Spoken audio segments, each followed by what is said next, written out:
ليه ناس بتحس إنها بره المجموعة حتى لو كل الناس بتحبها؟ في ناس مهما كانوا ودودين ومهذبين دايما بيحسوا إنهم مش جزء حقيقي من أي مجموعة. مش لأنهم مش محبوبين، بالعكس هم غالبا كويسين مع كل الناس، بس دايما جواهم إحساس إنهم مش الأقرب لأي حد.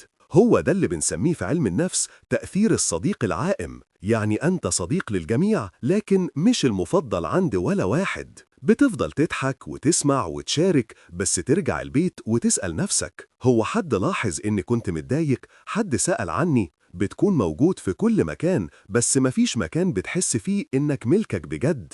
الناس بتحب طاقتك ولطفك وهدوءك، بس ولا حد بياخد خطوتين زيادة عشان يشوفك من غير ما تطلب. وعشان كده يمكن أهم حاجة تعملها هي إنك تشوف مين بيسأل عنك من غير سبب، ومين بيعمل لك مساحة مش مجرد وقت، لأن وجودك مش قليل، وغيابك مش لازم يعدي كأنه ولا حاجة.